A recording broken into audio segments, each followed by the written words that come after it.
Hi guys, Lori here with Sew at Peace. If you are new to my channel, I make handmade sewn items such as tote bags, zipper pouches, eyeglass cases, book sleeves, laptop sleeves, and much more. So in today's video, I wanted to talk to you about 10 things that I have learned as a small business owner doing markets and craft fairs. I started my business on February 5th of this year, and today is September 19th. It's a Saturday. I've been in business for about 8 months, and I just kind of wanted to go over some things that I've learned so far doing markets. So I'm going to refer to my list for my points that I have written down, and I do apologize for audio if it's not that great. I just got a new iPhone, and the mic connector that I have for my previous phone doesn't fit on my new phone, so we're doing this without a mic. And then I also just got a new camera, which I'm super excited about. It's a little DJI Osmo Action 4. So I'll be using this soon. I'm just waiting for the SD card to come in so I can start using it.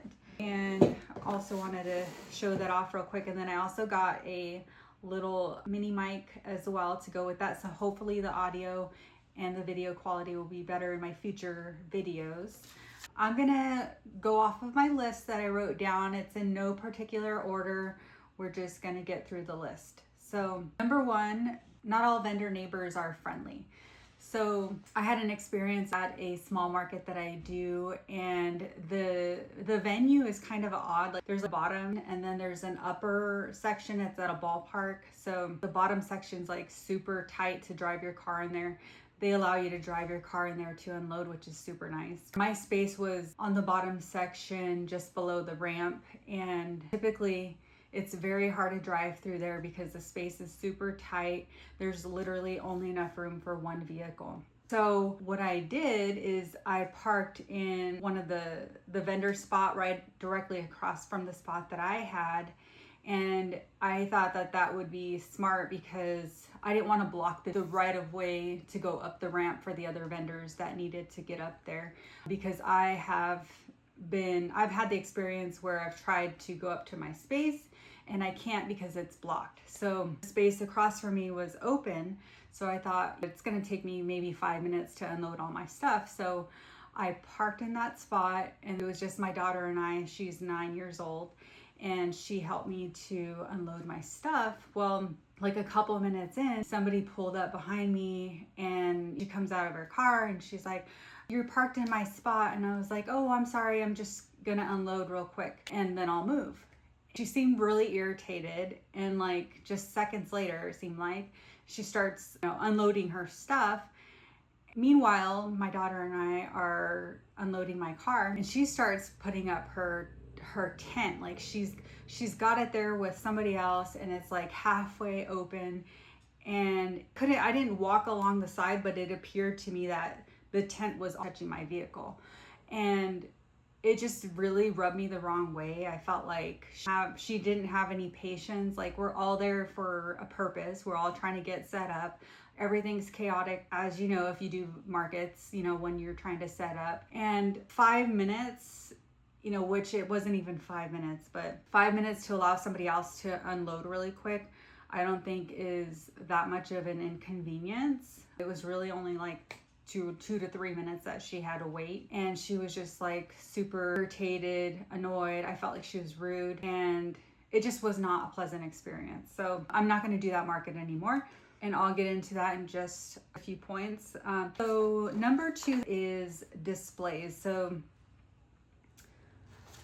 your displays are always going to change I shouldn't say always, but your displays are likely to change depending on the venue, your space, what type of event it is. So if you want to highlight certain products over other products, you may not need, your whole inventory. But I have indoor events that require pop-up tents. I've had indoor events that don't require pop-up tents. And I've had indoor events where you get a very small space. I only have enough space for 2 6-foot tables. So that really alters my setup. And then I've done a market where I have a 15 by 15 space, which is the last market that I did. It was junk in the trunk vintage market. And that was the largest space I've had so far. So I applied to the show late, so I couldn't request a smaller space. And I was kind of nervous, honestly, about filling the space because I just don't have that much stuff. I think I did an okay job. You could tell that there was still, space for more products or whatever. And then I also had people going into my space because there were no barriers. So people were going into my space to look at my vendor neighbor. And that kind of got a little bit annoying as well. I have people that are blocking the space for people that want to come in and look at my products. So next year when I do it, I'm going to put in some type of divider. So I'm going to get, I think I saw some like pegboard dividers, which I think would be great to display my tote bags as well. So I'll probably do that. But I just feel like every market, your setup is changing. You're seeing what works. Maybe putting stuff that's more popular in the front that you didn't know was going to be popular.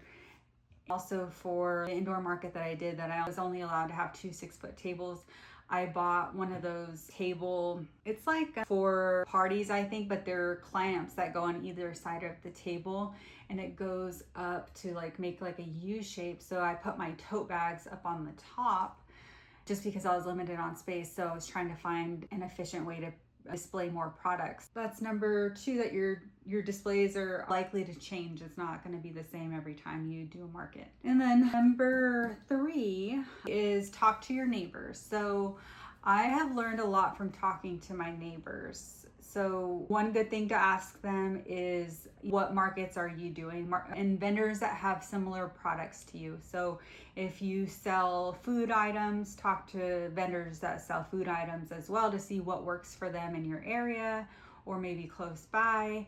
So I have learned about a few different markets from my vendor neighbors. So definitely use them as a resource. People are usually pretty friendly and want to talk to you. Number 4 is, not all markets are created equal.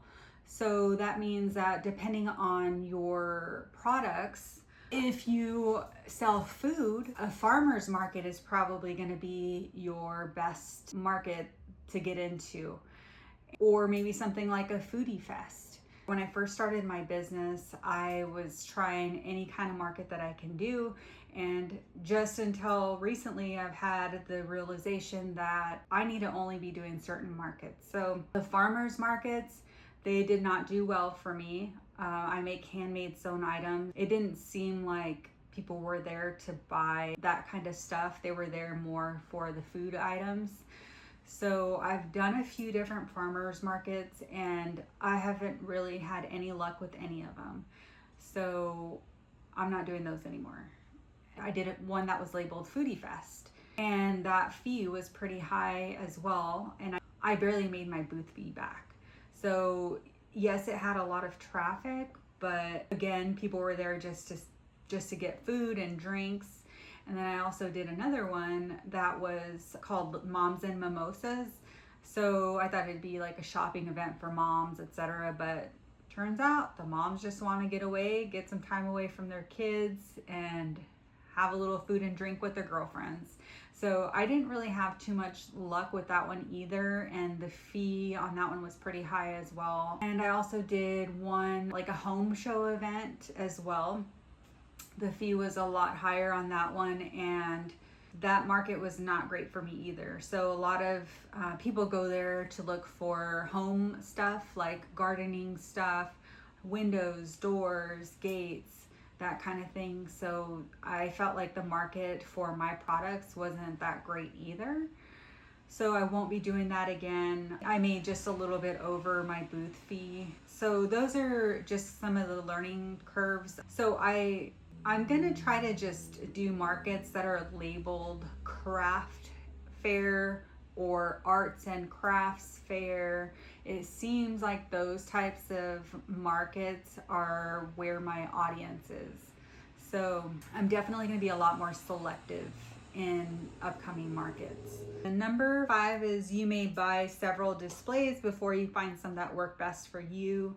So that's kind of what I got into a little bit already is, you may buy certain displays and then realize, oh, that's not really working for me. So I need to rethink this and find something else that works better for my products. Number 6 is the top sellers at one market may not be your top sellers at another market. So, this is just always changing. In the very beginning, the book sleeves were a hit. Like, people loved the book sleeves. And then it seemed like they just kind of died off as I started doing other markets. And then I had another market where my lip balm holders were really popular. People were loving those. So, don't get too caught up on stressing out if you don't have enough inventory of a certain product, because it may not even be your bestseller for that market as well. So I'm guilty of this as well. When I do like 3-day markets, I'll have something that sells really well the first day, and then I'll come home, or I'll be thinking about it like, oh my gosh, I need to go home and make X amount of this product and this pattern tonight because they were, selling so well at my market. So try not to stress yourself out about that.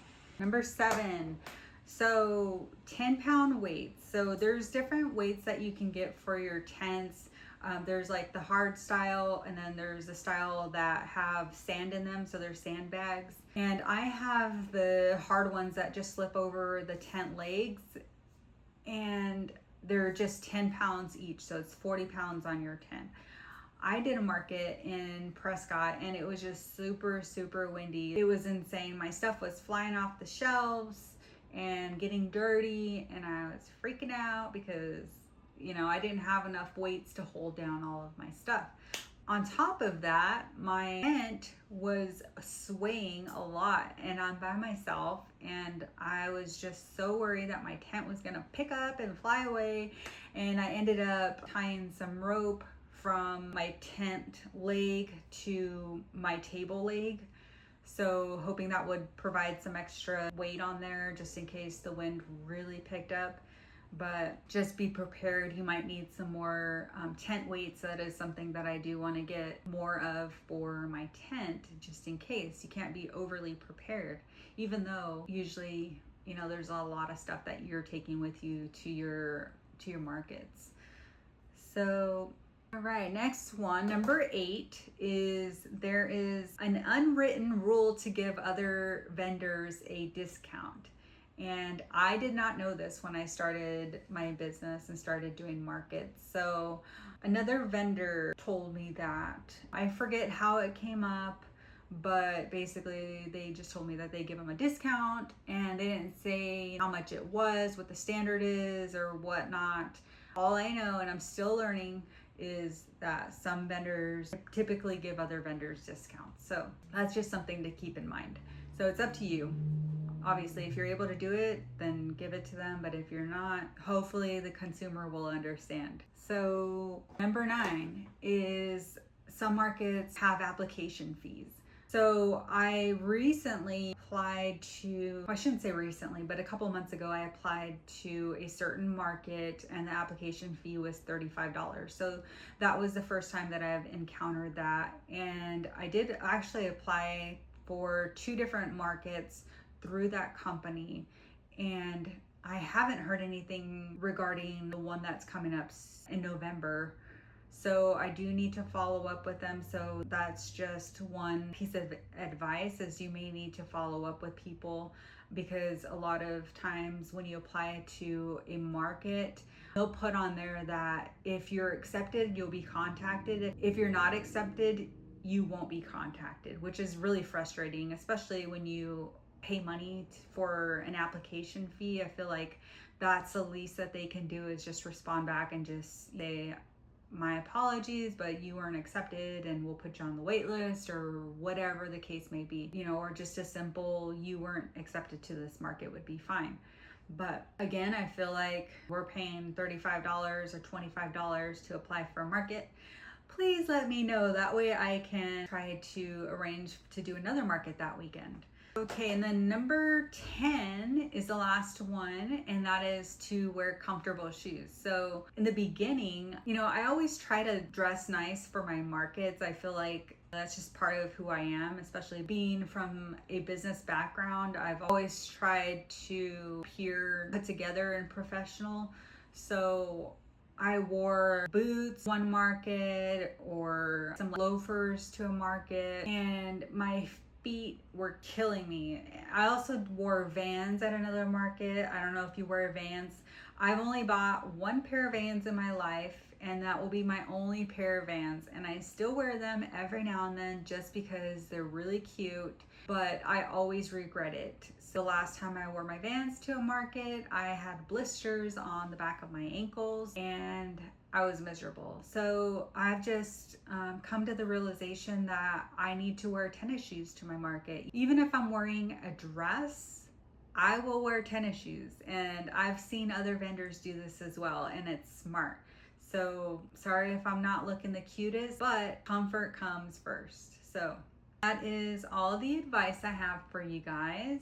So I hope you learned something from this video, and I will keep you guys updated. Maybe I'll do another update after a year or so and just kind of let you guys know if I've learned anything new. And I was also thinking about doing a video about what I've learned from being on YouTube and being a content creator, and just all the hurdles that I've come across with that as well. So let me know if you're interested in that, and I will try to put something together soon. So I hope you enjoyed this video. If you did, I'd appreciate it if you gave me a like and subscribe. And I hope you have a joyful and peaceful day.